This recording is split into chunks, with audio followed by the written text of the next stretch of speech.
things? Well, yes, that report is out, but we must say it was out after the system crashed.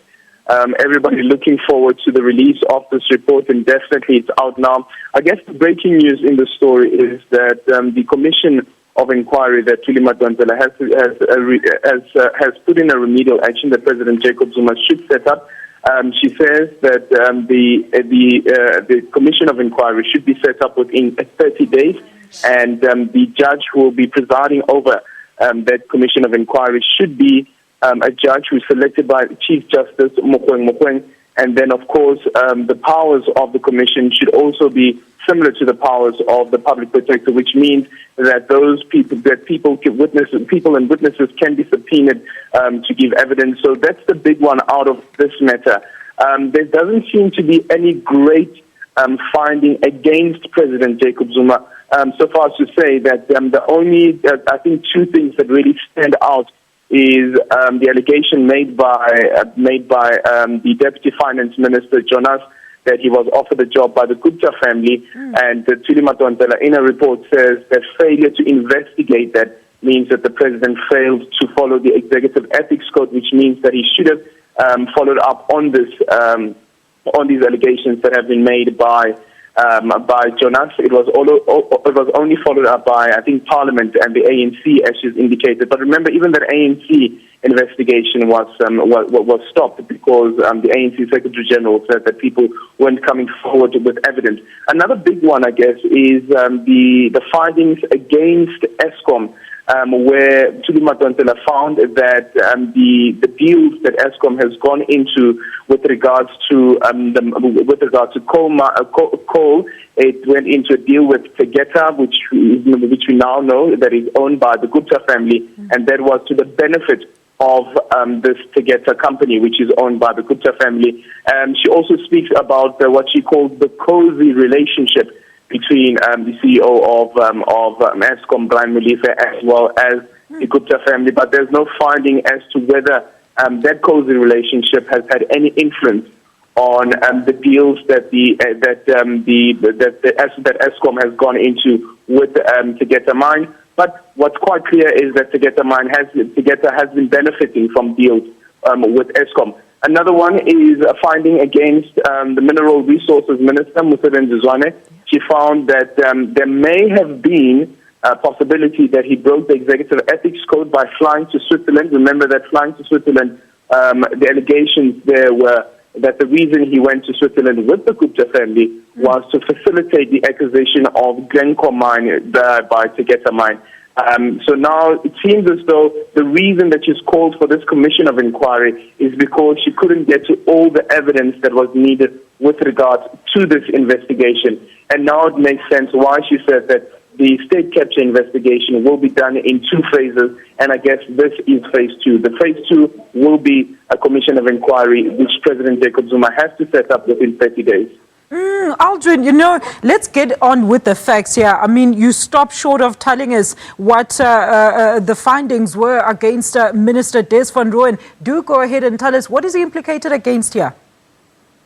Well, in terms of Des van Rooyen, I haven't been able to go through all the findings that have been made, but I didn't see Des van Rooyen any evidence against Minister Des van Rooyen. And I guess this shows that she was true to her undertaking in court, that there are no adverse findings against Des van Rooyen. This was mentioned on the day that she left the office. It was mentioned in court there was adverse findings or recommendations against Des van Rooyen. The only thing that she does mention in the report is, or what I've noticed from these findings, is that the frequent visits of Des van Rooyen, which she mentions might be quite suspicious, the frequent visits to Saxon World, and she also speaks about the relationship between President Jacob Zuma's son, Duduzane Zuma, as well as the Gupta family, and why it was not investigated whether President Jacob Zuma's son has some sort of influence with regards to who is appointed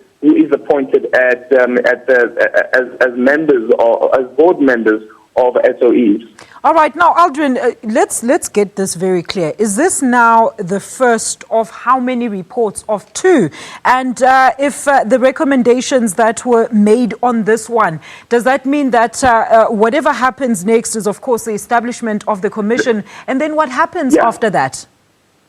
This is the final report, actually. This means that not even the public protector, the new public protector, can get involved in this matter. What this now means is that the next step, as I said earlier on, phase two of the investigation will be the Judicial Commission of Inquiry that the President has to set up within 30 days, and that Mogoeng will have to decide which judge will be presiding over that matter. That is the next step. There were attempts, remember, that Mineral Resources Minister Mosebenzi Zwane tried to go to the High Court to have this release interdicted. Well, that release has gone ahead. His case was supposed to be heard on Tuesday. Now we have the report out, and it's out of the hands of the Office of the Public Protector. However, though, she does indicate this is Madonsela, she does indicate in the report that the Office of the Public Protector should monitor the implementation of this remedial action. She also mentioned something which I can't remember clearly, but it was something along the lines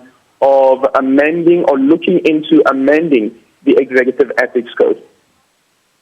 Thank you so much for that update there. That is Aldrin Sampear, and he was giving us, of course, an update into what that state capture report actually entails. I'm going to take you through some of the remedial action findings that have been written to the President here. 8.3 says that the President has the power under Section 8.4, Section 2 of the Constitution to appoint commissions of inquiry. However, in the EFF versus Speaker of Parliament, the President said that I could not have carried out the evaluation myself lest I be accused of being a judge and jury in my own case. It goes on to say on 8.4 that the President is to appoint within 30 days a commission of inquiry headed by a judge solely selected by the Chief Justice. And of course, we heard Aldrin Sampear has reiterated this. That is Chief Justice Mogoeng, who shall then provide one name, just one name of that judge to the President. On 8.5, it says here, the National Treasury is to ensure that the Commission is adequately resourced. The judge is to be given the power to appoint his or her own staff and to investigate all the issues using the record of this investigation as well as the report as a starting point. Now, the Commission of Inquiry is to be given powers of evidence collection that are no less than that of the actual public protector itself. In other words, it could be binding. Now, the Commission of Inquiry on 8.8, it says, is to complete its task and present the report with findings and recommendations to the President within 180 days, where then the President shall submit a copy with an indication of his or her intentions regarding the implementation to Parliament within 14 days of releasing that report. And then the next step would, of course, be when Parliament has to review within 180 days the Executive Members Ethics Act to provide better guidance regarding integrity, including avoidance and management of conflict of interest.